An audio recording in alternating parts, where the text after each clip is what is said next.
Welcome to Fast Effect Double Speed Magic the Gathering.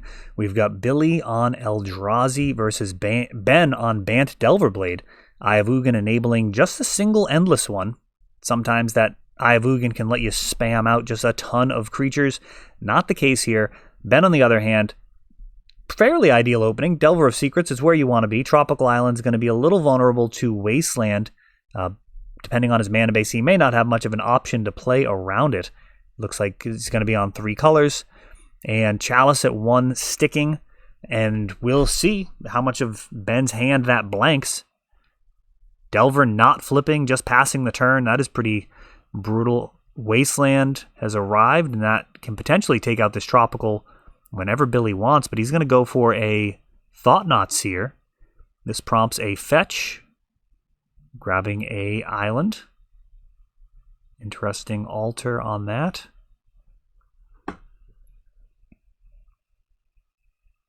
And a 2-mana Brazen Borrower going on an adventure. Going to get that Chalice out of there. Council's Judgment, Wasteland, and a couple of Brainstorms. Council's Judgment gets the nod, though it's nowhere near castable here. Just blue and green mana. And that's going to be one of the tougher things. Oh, Elvish Spirit Guide allows that Chalice to come back down. That's filthy. Wow, so that Brazen Borrower not getting much value there. Triple Brainstorm still locked in Ben's hand. And this is exactly the type of shenanigans that Eldrazi's looking to pull. Wasteland taking out that Tropical Island, forcing Ben to go ahead and commit that Brazen Borrower. And still not flipping on Delver. And you know, that's actually one of the things I've noticed about the Delverblade strategies, just in general. When you're running the Stoneforge package, a lot of the time you end up needing to skimp on those instants and sorceries, making those Brainstorms absolutely essential and flipping your Delver. And here, Delver not flipping and really just letting Ben down. If he was able to swing for 6 a turn in the air, there could potentially be some type of chump blocking scenario where he could edge out a win. For example, with a Snapcaster keeping himself alive. No value there for the snaps. This game would be much closer if Billy needed to rely on, say, an Ancient Tomb, but Eldrazi Temple, along with Urborg, have treated him well. Delver of Secrets going to have to hang back and get squished like the bug that he is. Matter Reshaper going to make that Eldrazi Mimic larger. Mimic trades with the Delver, but still facing down 7 power and no way to block it, meaning that Ben is scooping that game up. Billy, really, that Chalice of the Void, incredibly important. Those 3 Brainstorms could have been anything, even more Brainstorms. And instead, the potential completely locked away in his hand. Really, really rough. I will say, too, playing online, it's a little bit of a different feeling when you're talking about cards like Chalice of the Void. It's not really as much of a thing to try and get past your opponent's Chalice. You know, in a tournament setting, in a in-store play, you absolutely just play your Brainstorm. And, you know, if you're looking for general strategy on winning medium and low-level events, probably not going to work as well on the Pro Tour. But, you know, certainly works at your standard, 100-plus, 300-person events that I've played in. You know, your opponent plays something like a Thought-Knot Seer when they've got a Chalice out. With the trigger on the stack, those type of things potentially give you a little bit of an edge. Now, that might not be the best example, as they could potentially be keyed in, kind of being aware of that. But anytime that there's a complicated stack, anytime there's things that are going to be taking away their attention from their Chalice, is a potential opportunity. And it's more of a psychological game than anything. It's just, when we're playing online, you kind of lose that, if I'm being honest. You're generally... You're playing with a lot more patience and forgiveness for potential miscommunications. It ends up being a much friendlier game. I will say that. It's it just is what it is. You know, we're making the best of it here. You can actually play with us. You'd find yourself on camera. But overall, I think most people probably prefer it, if I'm being honest. It is certainly a great group of people that we have. And, well, I personally like getting past my opponent's chalices. That is not something we see as much of. And when you miss a chalice trigger in this setting, usually it's abundantly clear that you've missed it. There's no close calls when you're on the webcam. It's got to be pretty blatant. And a Ratchet Bomb this time, which threatens to take care of this Delver of Secrets next turn. In the past, it would have actually taken care of Delver immediately when it flipped. However, the way flip cards work now, for a Delver of Secrets, it actually cares about the opposite side. Is that still true because of modal dual face cards? I think transform cards, yeah, I'm pretty sure they have just weird rules. Transform cards count the opposite side. Well, I guess morphs as well. Yeah, morphs mean that rule is just totally arbitrary. They just get to make up what they want. Now we've got a Matter Reshaper showing up. Delver's still not flipping. As I said, kind of a continual problem for Delverblade strategies. Hopefully Ben can find a cantrip or something to guarantee this Delver will flip. Fetching up a Tundra main phase. This feels like a Stoneforge is going to be showing up. And that is the case. And Batterskull could do a lot of work in this matchup, given that this Ratchet Bomb already is at 1. We can expect Billy to ratchet it up again and then clear this Stoneforge. Wasteland taking out the Ancient Tomb.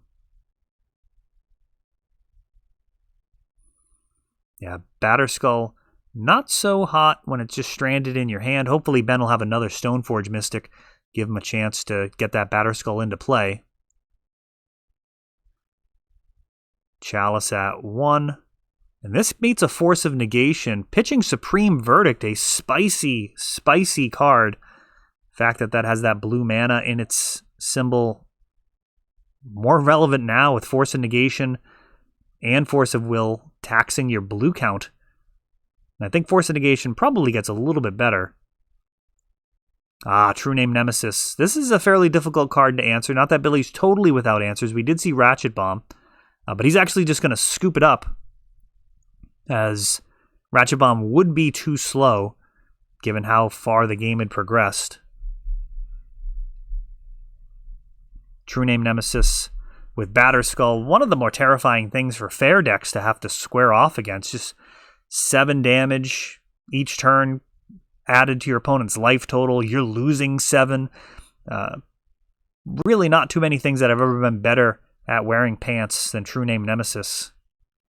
Or carrying swords. What do you call that in your area? What is equipping from where you're from? I know we've got people from all over the world. So let me know in the comments what you guys call it when a creature is equipped with something. In the comments, I'll get a kick out of that. I would greatly appreciate it. And while you're at it, if you want to give us a like or a subscribe, always appreciated as well. We are going to be giving away a playmat at 2,500 subscribers. And man, we shot up to 2,200 pretty quick. And just kind of been at about that level for a couple of months here. Elvish Spirit Guide enabling a Chalice at 1. Eldrazi Temple. It's not Ancient Tomb or City of Traders, but it does have the support of Elvish Spirit Guide, so still a first-turn Chalice. Ooh, Engineered Explosives, one of my all-time favorite Magic cards, particularly great in Vintage back in the day. Oh, wow. Continuing some pressure. We have a Thought-Knot Seer who's going to be able to take out this Teferi. And that's a card that I suspect may see some more play, at least some experimentation. Thought-Knot Seer turns sideways. Billy just a ton of mana here for Eldrazi. The Mimic. And a Reality Smasher off the top would pretty much be a one-hit KO here. Unlocking from this Chalice, then thanks to Engineered Explosives. I do love that card because in Vintage, all of the Sphere effects cost 2 back in the day. Sphere of Resistance, Thorn of Amethyst, and the ability to play those through a sphere or 2 was pretty sweet. Just you could put down, if they have 2 Sphere of Resistance, cast a Engineered Explosives X equals 0 and blow that up. Swords to Plowshares is able to get rid of Thought-Knot Seer. And gonna go ahead and bounce the Eldrazi Mimic. Staying alive. Brazen Borrower. Another card that I suspect will see more play after Oko leaving. Eldrazi Mimic getting in there. Really just wants a friend. Brazen Borrower shows up. And that probably would have been a nice turn to draw a land for that Batterskull in hand.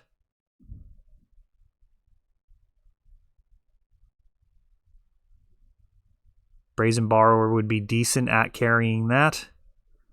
Not the best, but decent. At least the 5 toughness would not be able to be blocked by a Reality Smasher on the ground. Realistically, you're going to keep that Germ holding the Batterskull if it does show up, but this Thorn of Amethyst is setting it back multiple turns. We may see Teferi show up. Oh, Oko. All right, so there we go. He is still around. And Spatial Warping Whale? We got Warping Whale.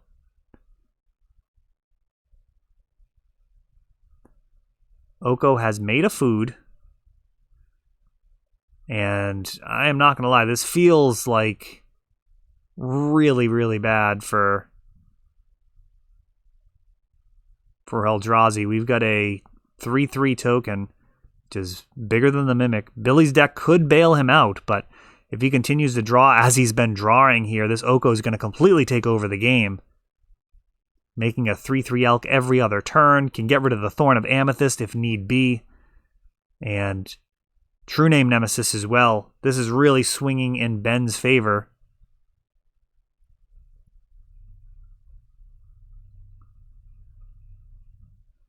Chalice at 1. That gets a Force of Will, which, honestly, I don't even know if you want to waste a Force of Will on that at this point with your Oko capable of just elking the Chalice anyways. True Name is incredibly well equipped to square off against opposing elk. So much loyalty here. A Delver of Secrets, and really it's like Reality Smasher off the top is the main concern, which gets even dicier now that there's a Cavern of Souls. So Ben not going to actually be able to stop much, and there's the Delver flipping and closing it out as Oko, in one of his final appearances on the channel, kind of carried that one. I mean, he will not be missed by everyone. That is all for this one, but don't worry, there is a lot more. You can check out our older videos, and we're always putting out new videos from ELD's Time Vault Games in Bellingham, Massachusetts. If you want to help the channel, of course, you can like, subscribe, share, tap that notification bell so you can know the next time our new videos come out. Thanks for watching.